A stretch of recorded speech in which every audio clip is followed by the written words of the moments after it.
Hi, I'm Laurie Crawford with Maymory Organics. Over the last few weeks, we've been quarantined because of COVID-19, and it's really a stressful time for many people. Gotten some great calls about how to start your own gardens, and I think this is a great opportunity to do a video series on how to start your own gardens, how to start some seeds. So I thought I'd just let you follow along in my garden and learn more about some of the things that I do to grow my own food and to plant native plants in the garden. Today we're going to talk about seed starting. So first, where to get your seeds. There's lots of seed companies, lots of local great seed companies.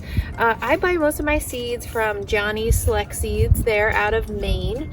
I think it is important to buy organically grown seed, depending on if you can find it and if you can afford it. So, but there's lots of options at Johnny's for both organic and non-organic seed. So once you place your seed, or you could also get local seed at Tractor Supply or some local garden centers as well. Pick seeds that are grown in your area, which will be helpful for you. I also recommend getting a seed starting mix. So a seed starting mix that I use is from Johnny's. They're 512 organic seed growing medium. Most of the seed starting mediums are lighter, so the seeds that are planted in your trays will need to germinate and push through the soil. And if you use things like topsoil or your garden soil, it'll be too heavy. So you need to really think about getting something that is a seed starting mix. Also, it would include things like sorghum, peat moss, fish meal, and perlite. Again, these are light growing mediums that help to let the seed come up and through the medium to grow.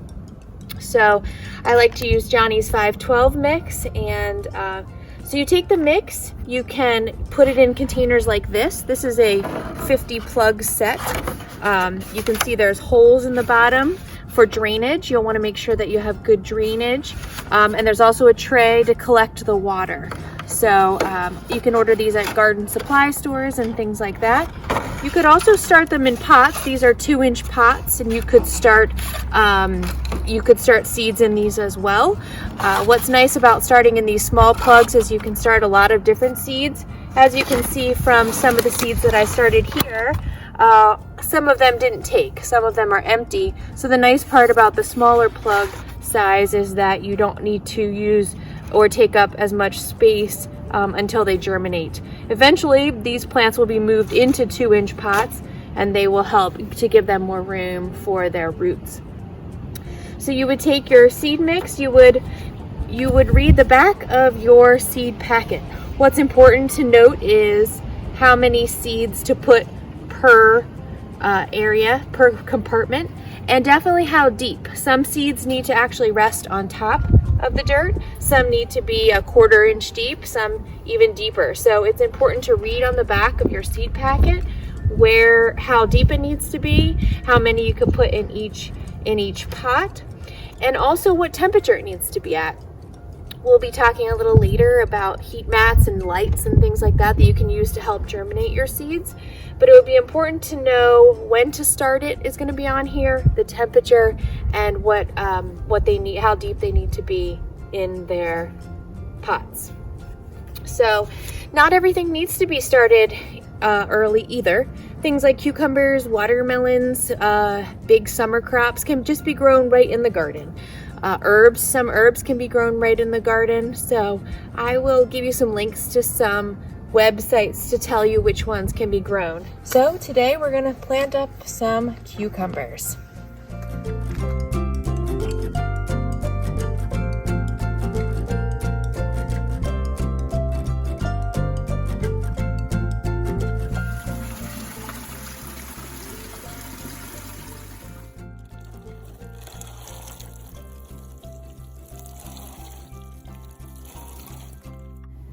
Outdoor, we talked about planting our seeds. Here in this flat, you'll see these are tomato plants that I planted in the 50 pod set. I've labeled what they are.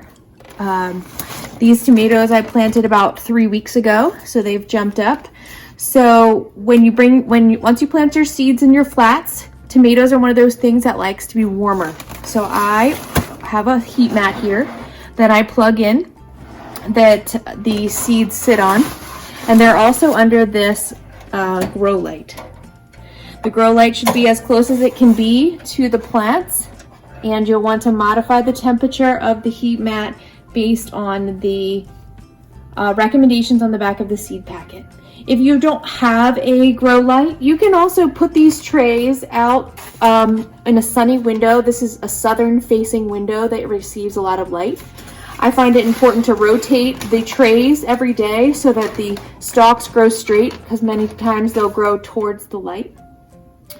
When you first start, you'll want to cover your trays in plastic to keep them moist. The seed coat needs to become soft on the seeds, so you'll want to keep them nice and moist. Once the seeds have jumped up, you can show down here, these seeds have jumped up, so I have pulled off the plastic and now I'm just watering to keep it nice and moist. These are actually cone flowers that we're growing down here. You can see I've used just a rack system, and I've put on heat mats and grow lights on each level. Even this top level, I have a tray with no heat mat and no light on it. I'm just starting some flowers in this tray. So you don't necessarily need to add artificial light or heat if you don't want to, or you're welcome to do that. You can see these tomatoes are about 3 inches high, and they have more of their true leaves. So seeds that jump up usually start with their first 2 leaves, like these peppers down here. After a few more weeks, they'll start to develop their true leaves, like these tomatoes. So they had their starter leaves, and then now they're having their true leaves. So these tomatoes are definitely ready to be transplanted out of these small pods and into larger ones. So I will show you that in our next video. If you have any questions, feel free to send them to me at maymarieorganics@gmail.com.